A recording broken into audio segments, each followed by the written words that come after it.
For our first film, All the Time in the World, our idea was to show the post-apocalyptic world in which two characters are rebelling against the system and are working on turning off the national grid. My role in this film was the editor, but I was also responsible for post-production sound and colour grading. Once the film was shot, I started the first rough cut based on the script, but I soon realised that editing it this way wasn't going to tell our story, or any story at all. Originally, we were going to start with a scene in which the characters are flicking through the radio channels. The man wants to listen to the news and the woman wants to play music. The scene was going to end with the man asking the woman what she was doing. We were going to follow that with a montage sequence of the characters until the lights turn off, and there is more dialogue in which they decide that they have to go forward with the plan immediately. The woman presses enter and the film ends, and to me the storyline didn't make a lot of sense. I thought the characters are introduced as unenthusiastic and bored. Out of nowhere there is a cool montage, then the dialogue comes in and the film ends without telling us what happened and why. So instead of this, I decided to ditch the script and rearrange the order of events to create a more coherent storyline. I started with a small montage of the characters working as a way of introducing them, which is then interrupted by the power cut. I moved the dialogue so some of it happens in the dark, which then continues once the lights turn on, and they establish that they have to follow their plan quickly. There is another longer montage of the characters working, ending with the woman pressing enter, and the radio announcing that power is lost in London, meaning they achieved their goal. Our director wanted to have quick jump cuts in the power cut sequence, but the shots were very dark and it was already difficult to make out what's happening, so I decided not to use any and create a mysterious but coherent sequence. Because the film was put together completely differently to how we planned it, I had to pay very close attention to continuity. The main issue was that I had to move the entire conversation out of its planned place. The characters discussing the power cut was meant to happen once they managed to turn the lights back on. This made editing a bit difficult because I needed to show the woman sitting down at the computer, but in all the shots the man behind her was saying his lines, which I already moved to another earlier point. To hide this, I used a shot that was intended for the very beginning of the film where the woman turns on the screen, but this brought up another continuity error, which was the screen being turned on and being turned off in the following shot. I downloaded an image of a computer screen and masked it out to make it seem like the screen in our film. My favourite part to edit was the montage sequences. I tried to make use of sound to make them flow better, so I cut on various noises and placed shots according to the music, which had some noises that I could use as if they were recorded on set. For example, the felt tip on the paper and the chorus moving. Some distinct beats in the music also made it easy to change shots. I also added various sound effects to give the sequence some life. I saw a YouTube video on how and why sound effects can make montages feel more realistic, so I searched for more sounds which could fit the clips. For the metal melting, I used the sound of a sausage sizzling, and I added some whoosh sounds when I used speed ramping. The lights powering on and off were also added by me in post. Another bit of sound design I did was distorting the sound of the radio. We recorded our cinematographer delivering the lines, which I then applied the distort effect to and cut into multiple pieces as if the signal or the power were going away. Broke into the system and turned off all power.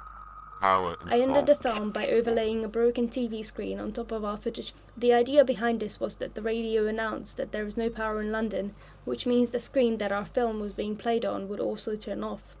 For the title and the credits, I tried to find a font which was similar to the one we used for coding, but the one I wanted was the wrong file type, so I ended up having to go with one that was more similar to a typewriter.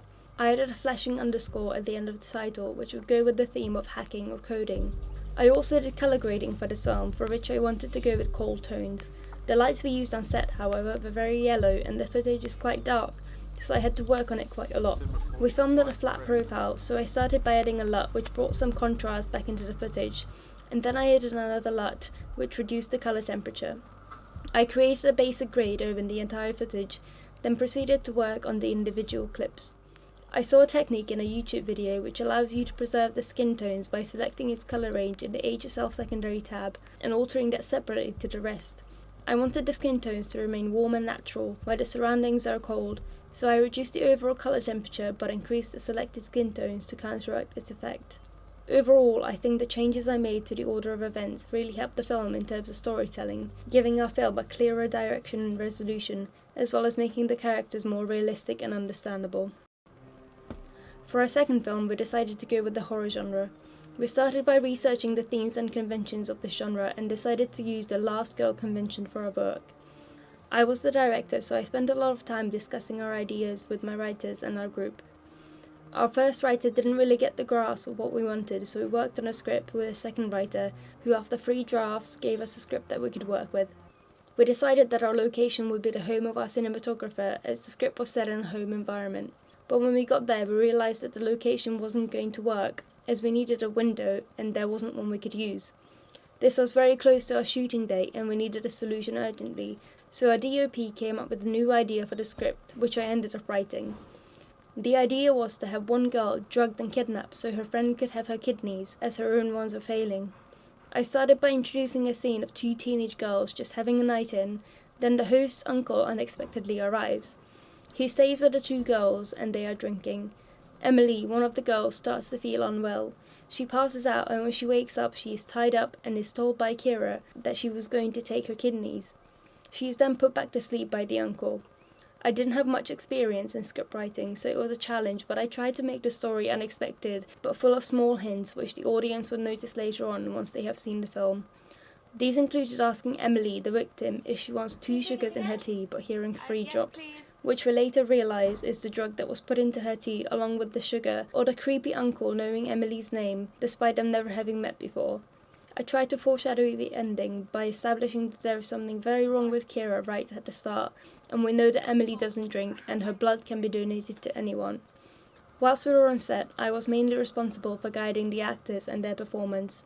Since I was the one who read the script, I had a very clear idea of how I wanted the characters to act and interact with each other, so I spent quite a while going through the script with the actors, giving them instructions on how they should deliver them.